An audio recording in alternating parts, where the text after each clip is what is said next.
How Mobb Deep's Prodigy changed rap music with 8 words. It's just 8 words.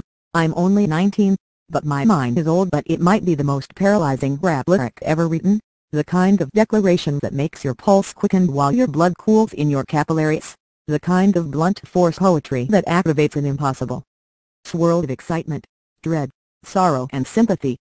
It arrived in 1995 on the lips of Prodigy, co-founder of the New York duo Mobb Deep, in a song called Shook One's Part I, which, amazingly, begins with dedication to those who ain't got no feelings. By the end of Prodigy's opening verse, you've felt everything.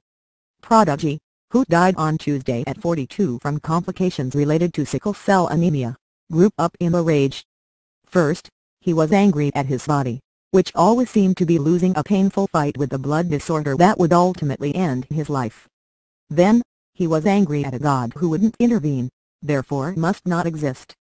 That's how a child becomes a nihilist, how a young mind becomes old. I was an angry kid because of the sickle cell, he told NPR in 2013. So I liked the anger in hip-hop. That's what attracted me to it, that's what made me want to do it. It helped me get my aggression out. Music offered catharsis, but as a rapper, Prodigy quickly learned how to surface his personality with artful restraint. When Mobb Deep first formed in a Manhattan high school, his co-pilot Havoc says that Prodigy wore so much jewelry, he could hear him clanking down the hallway.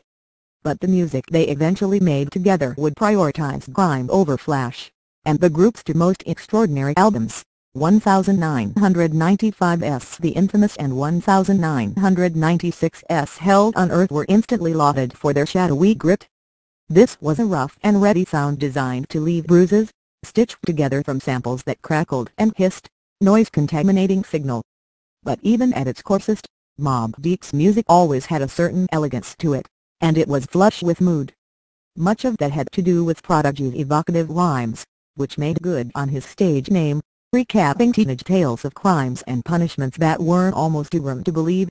"Timely for when I see you, there ain't no sequel," he warned on The Infamous, making you wonder how a young old mind this callous could still arouse your sympathy. To understand how is to try to understand how human beings survive the unfathomable cruelty of life, a cruelty formidable enough to make a child renounce his faith, but not enough to make a man forfeit his humanity.